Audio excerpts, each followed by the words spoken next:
Suamiku tega usir aku dan anakku.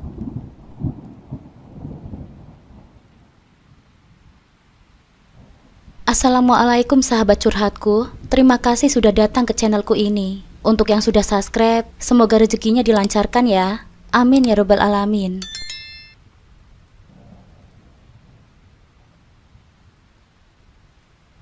Namaku Naura. Kehidupanku dengan Mas Fajar suamiku dimulai seperti mimpi yang indah, yang akhirnya berubah menjadi mimpi buruk. Kami telah menikah selama 5 tahun. Saat itu, aku merasa hidupku telah sempurna, hingga kenyataan pahit menghancurkan segalanya.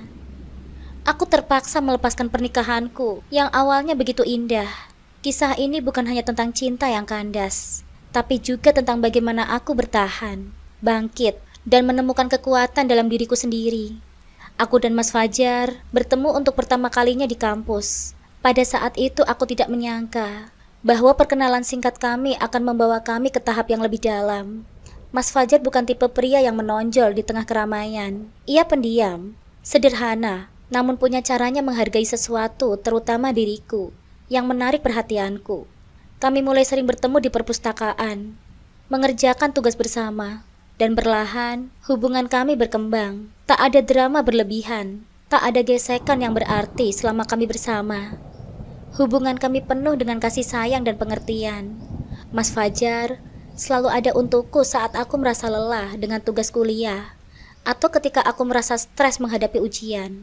Dia pendengar yang baik, selalu memberiku dorongan untuk selalu semangat. Sebaliknya, aku juga selalu berusaha mendukungnya di saat-saat yang sulit. Mas Fajar adalah pribadi yang pekerja keras dan cenderung memendam masalahnya sendirian. Tapi aku bisa merasakan bebannya dan selalu berusaha meringankannya. Setelah lulus, aku mendapat pekerjaan sebagai public relation di sebuah perusahaan pemasaran properti. Pekerjaanku menuntutku untuk bertemu dengan banyak orang, menjalin relasi, dan selalu terlihat profesional. Meski begitu, aku selalu berusaha menjaga keseimbangan antara pekerjaan dan hubungan kami. Mas Fajar di sisi lain bekerja sebagai admin di perusahaan transportasi. Meskipun pekerjaannya terlihat biasa, aku tahu betapa kerasnya dia berusaha dan aku bangga padanya. Kami saling mendukung di setiap langkah. Di malam-malam lelah setelah bekerja, kami saling berbagi cerita, tawa dan impian. Salah satu impian terbesar kami adalah memiliki rumah sendiri, tempat kami bisa memulai hidup baru bersama. Kami mulai menabung, mempersiapkan segala hal, dan akhirnya merasa cukup stabil secara finansial untuk melangkah ke jenjang yang lebih serius, pernikahan. Pernikahan kami bukan hanya tentang kami berdua, keluarga kami juga turut berperan, terutama ibu Mas Fajar. Sebagai anak laki-laki satu-satunya, Mas Fajar adalah kebanggaan keluarganya. Ibunya terutama selalu menginginkan yang terbaik untuknya. Itu termasuk merencanakan pernikahan yang meriah, sebuah pesta besar untuk merayakan momen penting ini. Meskipun aku dan Mas Fajar lebih menginginkan acara yang sederhana, kami menghormati keinginan ibunya. Karena ibunya ingin menunjukkan kepada semua orang bahwa anak mereka seorang yang sudah mapan dalam finansial. Fajar, kamu tahu kan maksud ibu membuat acara meriah ini? Itu karena ibu ingin menunjukkan ke semua orang bahwa kamu itu pria yang mapan, kata ibunya saat sambil memakaikan peci hitam di kepala Mas Fajar. Hari itu, aku berdiri di samping Mas Fajar dengan gaun putih sederhana yang mencerminkan harapanku akan kebersamaan kami yang tulus. Di hadapan penghulu, suara Mas Fajar terdengar lantang dan mantap saat ia mengucapkan ijab kabul. Di matanya, aku bisa melihat keyakinan dan cinta yang begitu besar. Saat tangannya menggenggam tanganku setelah sah, aku merasa seperti seluruh dunia tersenyum pada kami. Di bawah gemuruh doa dari keluarga dekat dan kerabat, aku percaya bahwa inilah awal dari segalanya, sebuah janji yang akan mengikat kami untuk selamanya. Rumah tangga kami dimulai dengan kebahagiaan yang sederhana. Setelah pernikahan, kami pindah ke rumah kecil yang kami dapatkan dengan harga khusus dari kantorku.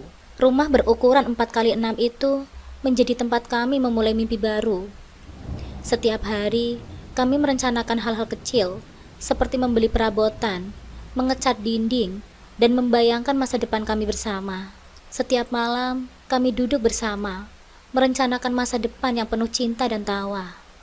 Namun meskipun semua nampak sempurna dari luar, Ada satu hal yang selalu terasa sedikit tidak nyaman, peran keluarga Mas Fajar, terutama ibunya. Dalam kehidupan kami, dia sering datang ke rumah tanpa memberitahukan, ikut campur dalam hal-hal kecil, mulai dari perabotan rumah hingga keuangan kami. Awalnya aku tidak terlalu memikirkannya, mencoba bersikap sopan dan menerima bahwa ini adalah bagian dari pernikahan. Tapi seiring berjalannya waktu, aku mulai merasa bahwa campur tangan ini semakin mengganggu. Ibu Mas Fajar tidak hanya sekedar memberikan saran, ia mulai mempertanyakan penghasilan kami, menanyakan bagaimana kami mengatur keuangan, dan bahkan menyuruh Mas Fajar untuk membantu kakaknya, Bang Herman, yang sering datang meminta uang. Aku tidak mengerti mengapa mereka selalu bergantung pada Mas Fajar. Padahal, Bang Herman sudah berkeluarga dan seharusnya bisa mengurus dirinya sendiri. Setiap kali Mas Fajar memberikan uang, aku merasa risih, tapi aku menahan diri untuk tidak memicu pertengkaran. Terlepas dari semua itu, aku dan Mas Fajar masih saling mencintai dan berusaha menjalin kehidupan rumah tangga dengan baik. 6 bulan setelah pernikahan, akhirnya datanglah kabar yang kami tunggu-tunggu. Aku hamil. Saat melihat hasil tes kehamilan positif, rasanya seperti dunia berhenti sejenak. Perasaan bahagia menyelimutiku. Dan tanpa menunggu lama, aku langsung memberitahu Mas Fajar. Mas Fajar, aku hamil, Mas. Teriakku dengan penuh antusias saat Mas Fajar baru saja pulang kerja. Aku memperlihatkan hasil tes kehamilan itu di tanganku. Wajah Mas Fajar seketika berubah cerah, dan ia langsung memelukku dengan erat. Alhamdulillah sayang, ini benar. Kita akan menjadi orang tua, tanyanya dengan nada yang penuh kebahagiaan. Matanya berbinar-binar, menunjukkan betapa senangnya dia menerima kabar itu.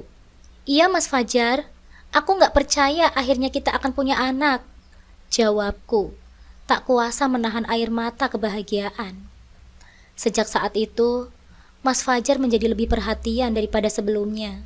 Dia mulai membantuku mengurus hal-hal kecil, memastikan aku mendapatkan istirahat yang cukup, dan tidak pernah absen menemaniku setiap kali aku kontrol ke dokter. Kamu butuh apa sayang? Kalau kamu butuh apa-apa, gak usah ragu bilang sama aku ya, ucap Mas Fajar suatu malam, ketika melihatku nampak lelah setelah kontrol ke dokter.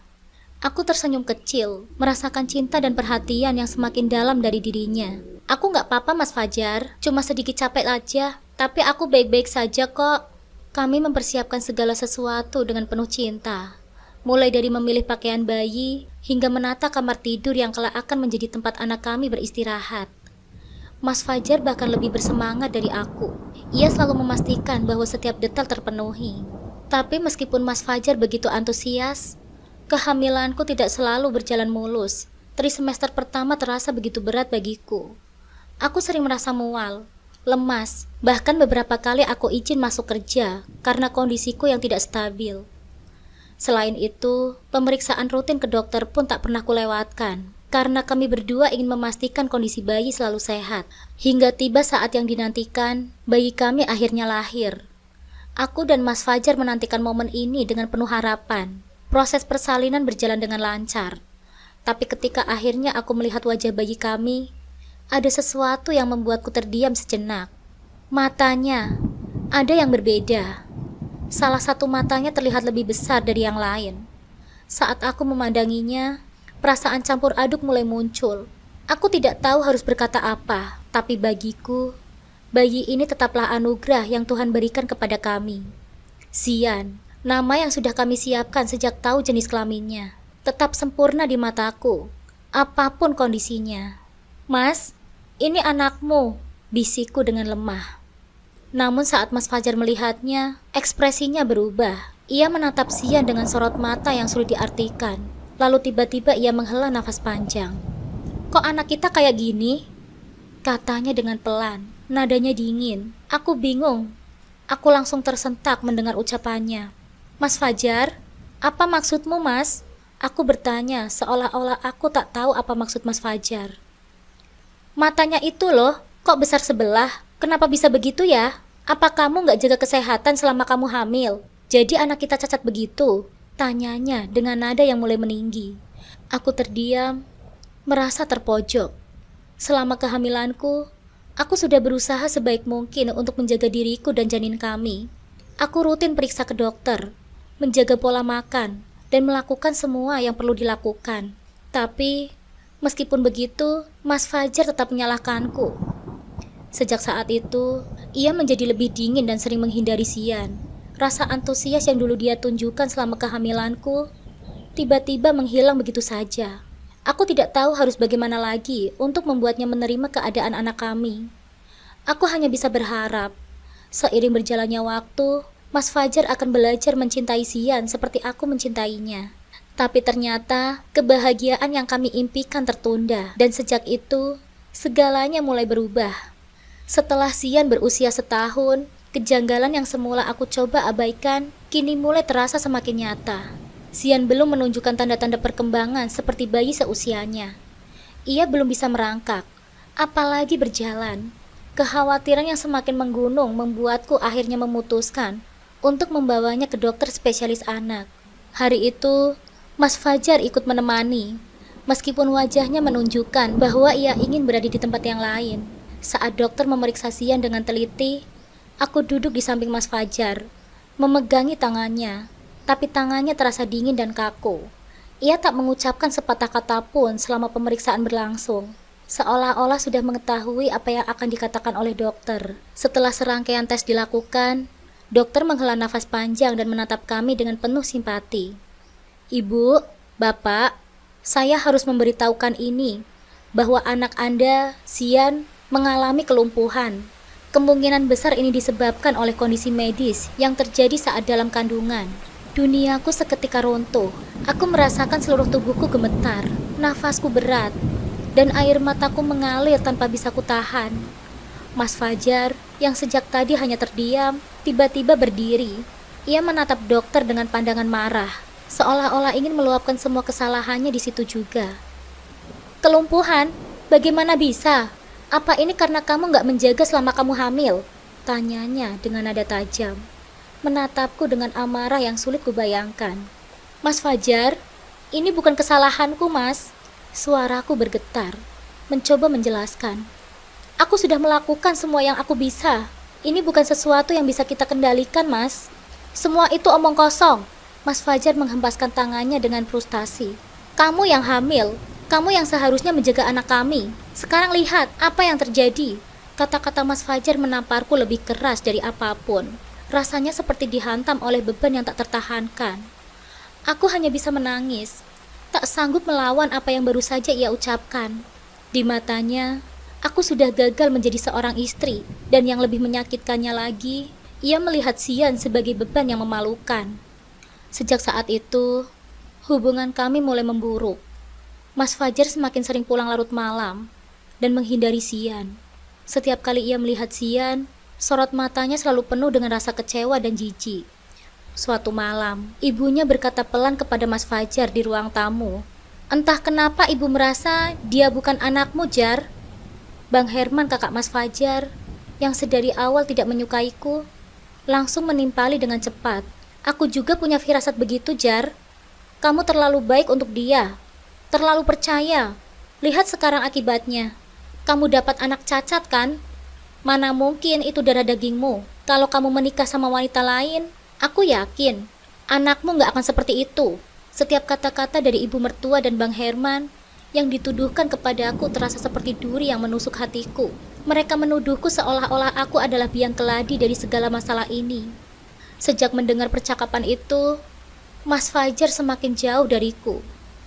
Setiap kali aku mencoba berbicara, dia hanya menghela nafas panjang dan menghindari percakapan serius. Sementara itu, pandangannya terhadap Sian semakin memburuk. Aku melihatnya semakin sering menatap Sian dengan rasa jijik yang tak tertutupi. Mas Fajar mulai menunjukkan perubahan yang semakin drastis. Ia mulai sering pulang larut malam, dan kadang-kadang tidak pulang sama sekali. Setiap aku bertanya, dia hanya menjawab dengan singkat. Aku lagi butuh waktu untuk sendirian. Jangan ganggu aku. Sementara itu, ibunya semakin gencar menjelek-jelekan aku. Kamu pembawa sial untuk keluarga ini. Kalau bukan karena kamu, Fajar gak akan punya anak cacat seperti itu, katanya suatu hari. Ucapan itu begitu menyakitkan. Tetapi aku sudah terlalu lelah untuk melawan. Perasaanku hancur, dan aku hanya bisa diam, mencoba menahan air mata yang terus mengalir setiap malam. Aku merasa sendirian, terjebak dalam rumah tangga yang semakin tidak aku kenali. Di sisi lain, orang tuaku menjadi satu-satunya sumber kekuatanku. Mereka selalu mendukungku tanpa syarat. Kamu harus kuat ya, Nak. Zian butuh ibunya yang kuat, meskipun ayahnya tak bisa diandalkan, kata ibuku, menggenggam tanganku dengan erat. Allah memberikan cobaan ini karena tahu kamu mampu melewatinya. Namun seberapapun dukungan yang aku terima, rasa bersalah itu terus menghantuiku. Aku mulai merasa gagal, bukan hanya sebagai istri, tapi juga sebagai ibu. Mas Fajar, yang dulu adalah suamiku yang penuh cinta, kini menjadi orang asing yang memandangku dengan kebencian. Sementara Zian, anakku yang tak berdosa, menjadi korban dari semua konflik ini. Aku terjebak dalam dilema.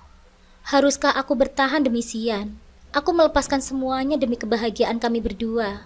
Di saat aku berada di titik terendah dalam hidupku, ibu mertuaku datang ke rumah dengan seorang wanita muda yang tidak pernah aku kenal sebelumnya. Wanita itu, yang diperkenalkan sebagai Ririn, adalah gadis berusia 25 tahun, dengan penampilan anggun dan sikap yang terlihat sopan. Aku ingat bagaimana dia tersenyum dengan malu-malu saat diperkenalkan, seolah-olah dia tahu bahwa kehadirannya akan menghancurkan kehidupan yang pernah aku bangun dengan susah payah. "Ibu, siapa dia?" tanyaku, berusaha tetap tenang walaupun perasaanku sudah mulai tidak nyaman. Ibu mertua hanya memandangku dengan dingin sebelum menjawab. "Ini Ririn, dia calon istri Fajar." Seolah petir menyambar, kata-kata itu menghantam telingaku dengan keras. Aku terdiam sejenak, mencoba mencerna apa yang baru saja ku dengar. Mas Fajar, yang saat itu duduk di sofa, tidak sedikit pun melihat ke arahku. Tatapannya tertuju pada Ririn, penuh dengan perhatian yang dulu hanya ia tunjukkan kepadaku. "Mas Fajar, apa maksudnya ini, Mas?" tanyaku dengan suara yang mulai bergetar. "Ini keputusan yang terbaik untuk Fajar. Kasihan Fajar, dia juga butuh keluarga yang normal. Anak yang sempurna. Kamu dan anak cacatmu hanya menjadi beban," jawab Bang Herman dengan dingin tanpa menatapku. Seketika dunia yang kujalani selama ini runtuh di hadapanku. Aku yang berharap Mas Fajar akan membelaku dan Zian, ternyata hanya bisa diam saja. Semua janji manis, semua kebahagiaan yang pernah aku rasakan, seolah menguap begitu saja. Aku menatap Mas Fajar, berharap menemukan sisa-sisa cinta yang pernah ada di antara kami. Tapi yang kulihat hanya kekosongan, seolah aku hanyalah bayangan masa lalu yang tak pernah lagi berarti. Ibu mertuaku melanjutkan dengan nada yang penuh kebencian. "Sudah saatnya Fajar mendapatkan istri yang pantas untuknya. Kamu tidak bisa memberikan apa yang dia butuhkan. Dan anak cacatmu itu bukan tanggung jawab Fajar. Ririn akan memberikan keturunan yang sehat, sesuatu yang tidak pernah kamu berikan kepadanya." Aku merasa seperti ditikam. Kata-kata itu menghancurkan hatiku berkeping-keping. Bang Herman, yang duduk di samping Mas Fajar, kehadirannya seakan mendukung apa yang dikatakan oleh ibunya. Tidak ada satupun orang di ruangan itu yang berpihak kepadaku. Aku benar-benar sendirian. "Kamu bercanda kan, Mas? Setelah semua yang kita lalui bersama, kamu mau membuangku begitu saja?" tanyaku dengan air mata yang mulai mengalir di pipiku. Di tengah tangisanku, akhirnya Mas Fajar bicara. "Naura, aku sudah memikirkan ini dengan matang-matang," jawab Mas Fajar dengan suara yang tak lagi mengenal kasih. "Aku sudah muak. Ibu dan Bang Herman benar. Ririn adalah solusi untuk masalah kita. Dan kamu lebih baik pergi saja." Tanpa perasaan, Mas Fajar menunjukkan pintu depan, seolah-olah mengusirku keluar dari hidupnya. Aku menoleh pada Ririn, berharap dia akan mengatakan sesuatu. Tapi dia hanya menundukkan kepalanya, diam tanpa sepatah kata pun. Aku terpaksa meninggalkan rumah itu dengan perasaan hancur. Tidak ada yang aku bawa selain Zian, anakku yang tak berdosa. Mas Fajar, yang dulu pernah berjanji untuk setia di depan penghulu, sekarang berubah menjadi orang yang sama sekali tidak kukenali. Dia memilih jalan yang sama sekali tak pernah terbayangkan olehku. Kehidupan baru dengan orang lain, tanpa kami. Ketika aku kembali ke rumah orang tuaku, mereka menyambutku dengan kehangatan dan pelukan yang tulus. Air mataku tak terbendung saat aku menjelaskan semuanya kepada mereka. Ibu, ayah, aku diusir dari rumah. Mas Fajar sudah tidak menginginkan aku lagi. Dia memilih wanita lain. Dan dia menyalahkan Sian atas semua ini. Ibuku menggenggam tanganku dengan erat. Air matanya tak kalah deras. Naura, kamu harus kuat. Jangan biarkan orang seperti mereka menghancurkanmu. Kamu punya kami. Sian punya kami. Kami akan selalu ada untukmu. Ayahku yang hanya bisa terdiam, berbicara dengan nada tegas. Kamu dan Sian tidak akan pernah jadi beban di rumah ini. Kita akan hadapi ini bersama-sama. Di tengah rasa sakit yang menusuk, dukungan dari keluargaku memberiku sedikit kekuatan. Aku tahu, perjalananku masih panjang dan penuh tantangan. Tetapi aku bertekad untuk melanjutkan hidupku. Untuk Sian, aku tak akan membiarkan Mas Fajar atau keluarganya merenggut kebahagiaan kami. Namun jauh di dalam hatiku, perasaan perih itu tetap ada. Aku masih belum bisa sepenuhnya memahami bagaimana cinta yang begitu besar berubah menjadi kebencian yang mengakar. Mungkin suatu hari nanti, aku akan menemukan jawabannya. Tapi untuk sekarang, aku hanya bisa bertahan. Demi diriku sendiri, dan demi anakku yang malang. Setelah 2 bulan melalui proses yang penuh dengan kesakitan, akhirnya aku dan Mas Fajar resmi bercerai. Aku ingat ketika pengadilan menyatakan keputusan itu. Perasaan yang melanda hatiku begitu campur aduk. Antara rasa lega karena terbebas dari pernikahan yang penuh luka, dan kepedihan karena aku harus menghadapi kenyataan bahwa rumah tangga yang pernah aku impi-impikan kini benar-benar telah runtuh. Mas Fajar, yang dulu bersamaku saat kami mengucapkan janji setia di depan Allah, kini menjadi orang asing yang bahkan tak mampu menatapku saat keluar dari ruang sidang. Sian yang saat itu baru berusia 2 tahun, menjadi satu-satunya alasan aku tetap bertahan. Meskipun dengan segala keterbatasannya, aku tahu aku harus tetap bertahan. Dia adalah anugerah dalam hidupku, meskipun orang melihatnya sebagai beban yang harus ditanggung. Namun bagiku, Sian adalah sumber kekuatanku, sumber harapan yang membuatku mampu untuk melangkah, meski rasa sakit itu tak pernah benar-benar hilang. Orang tuaku, terutama ibuku, menjadi pilar utama dalam kehidupanku. Setelah perceraian, aku dan Sian kembali tinggal bersama mereka. Ibuku adalah sosok yang selalu ada, tidak hanya untuk diriku, tetapi juga untuk Sian. Dia memperhatikan setiap detail perkembangan Sian, merawatnya dengan penuh cinta dan kasih sayang yang tak pernah berkurang. Setiap kali aku merasa lelah atau hampir menyerah, ibuku selalu ada untuk menguatkanku. "Apa kamu sudah makan, Nak?" tanya ibu suatu sore saat dia sedang menyuapi Sian. Aku hanya menggeleng pelan. Nafsu makanku sudah lama hilang, sejak konflik dengan Mas Fajar mencapai puncaknya. Tapi ibu, dengan tatapan lembut yang selalu menenangkan, memaksa aku untuk duduk di meja makan. "Kamu harus menjaga kesehatanmu, Naura. Kalau kamu sakit, siapa yang akan merawat Sian?" katanya sambil menyuapkan makanan ke dalam piring. Kata-katanya begitu sederhana, tapi syarat akan makna. Aku tahu ibu benar, Sian bergantung sepenuhnya padaku, dan aku tak boleh menyerah. Setiap hari, melihat bagaimana ibuku menggendong Sian, atau sekedar membeli rambut halusnya, membuatku sadar betapa beruntungnya aku masih memiliki keluarga. Ayahku meskipun pendiam, juga menjadi pendukung yang luar biasa. Dia tidak banyak bicara, tetapi setiap kali aku melihat tatapan sayangnya kepada Sian, aku tahu dia juga terluka melihat cucunya mengalami begitu banyak kesulitan di usianya yang begitu muda.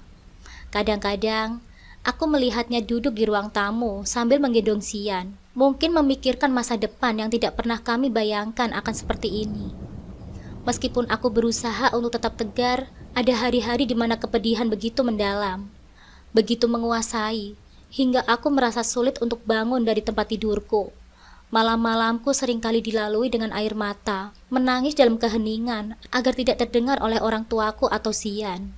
Rasa kehilangan dan penolakan dari Mas Fajar masih menyakitkan, terutama saat aku mengingat semua kata-kata kasar yang ia ucapkan sebelum akhirnya mengusirku. Bahkan setelah perpisahan, rasa bersalah dan penyesalan seringkali menyusup ke dalam pikiranku. Apa ini semua salahku? Pikirku berulang kali.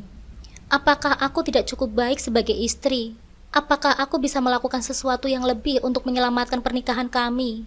Namun di balik semua rasa sakit itu, Aku tahu bahwa perceraian adalah jalan yang terbaik. Mas Fajar telah memilih jalannya sendiri, dan meskipun menyakitkan, aku harus menerimanya. Aku tidak bisa terus berharap dia akan berubah atau kembali.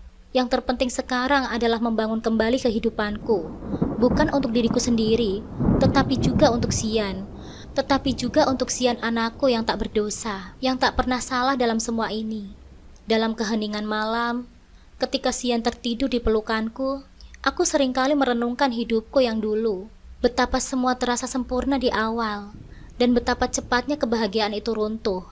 Tapi dalam pelukan Sian, aku menemukan kedamaian yang baru, sebuah harapan bahwa meskipun hidupku telah berubah, aku masih memiliki masa depan yang bisa aku bentuk. Meskipun terasa berbeda dari apa yang pernah aku bayangkan. Orang tuaku terus mendukungku, baik secara emosional maupun finansial. Aku mulai mencari pekerjaan baru, berusaha membangun kembali karirku yang sempat berhenti.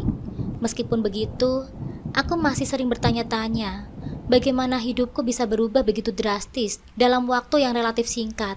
Ririn, wanita yang dipilihkan oleh ibu mertuaku untuk Mas Fajar, kini telah menjadi bagian dari hidupnya. Dan aku tak pernah mendengar kabar lagi tentang mereka. Namun di antara semua rasa sakit dan kehilangan itu, aku mulai menemukan diriku sendiri. Aku mulai menemukan diriku yang baru. Seorang wanita yang meskipun terluka, tetap berdiri dengan teguh untuk anaknya. Hidup dalam kepedihan bukanlah hal yang mudah. Tetapi setiap hari aku berusaha untuk melangkah. Walaupun langkah itu terasa berat. Mungkin suatu saat nanti, aku akan benar-benar sembuh dari luka ini. Tapi untuk sekarang, aku belajar untuk menerima bahwa kepedihan adalah bagian dari perjalananku. Dan dari sanalah, aku menemukan kekuatan sejati dalam diriku. Setahun setelah perceraian, aku memutuskan untuk bangkit. Aku memanfaatkan keahlianku sebagai public relation untuk menjadi motivator, memberikan dukungan bagi perempuan dan anak-anak disabilitas. Aku mulai sering tampil di acara publik, berbicara tentang pentingnya menerima dan merawat anak dengan kebutuhan khusus. Dari sana, aku menemukan tujuan hidup baru. Semua aktivitasku dalam menjadi seorang motivator mulai membuahkan hasil. Aku mendapatkan penghargaan dari pemerintah atas upaya yang aku lakukan untuk meningkatkan kesadaran tentang anak disabilitas. Sian, anakku yang dulu dianggap cacat, kini mulai menunjukkan perkembangan yang luar biasa. Matanya sudah hampir normal, dan dia mulai bisa berjalan. Sian ternyata memiliki kecerdasan yang luar biasa. Meski pernah dipandang sebelah mata oleh ayahnya sendiri, dia tumbuh menjadi anak yang pintar secara akademis. Aku bangga melihat kemajuan yang dicapai oleh Sian, dan kami hidup dengan bahagia, hanya berdua, namun penuh dengan cinta dan kebahagiaan. Di sisi lain, kehidupan Mas Fajar yang baru tidak seindah yang dia bayangkan. Setelah menikah dengan Ririn, mereka dikaruniai seorang anak, namun anak mereka lahir dengan kelainan. Memiliki hanya 4 jari di kedua tangannya. Ketakutan dan rasa malu melanda Ririn. Dan dia akhirnya meninggalkan Mas Fajar. Mas Fajar yang dulu merasa bangga telah menyingkirkanku dan Sian, kini merasakan apa yang aku rasakan. Anak yang dia banggakan sebagai penerusnya, ternyata memiliki kelainan. Dan dia pun mulai menyesali semua perbuatannya kepada Sian. Dan dia pun mulai menyesali perbuatannya kepadaku dan Sian. Aku tidak pernah mengharapkan Mas Fajar akan kembali, tapi aku tahu dia menyesali keputusannya. Kini, aku dan Sian menjalani hidup kami dengan tenang dan penuh dengan kebahagiaan. Aku harus berjuang untuk membantu orang lain yang mengalami nasib serupa denganku. Kisah ini adalah kisah tentang kekuatan, tentang bagaimana aku, seorang perempuan, bangkit dari keterpurukan, menerima anakku dengan segala kekurangan dan kelebihannya, serta menemukan kebahagiaan yang sesungguhnya. Kini hidupku telah lengkap bersama Sian, dan aku tahu bahwa takdir telah memberikan perjalanan berharga untuk membentuk diriku menjadi lebih kuat.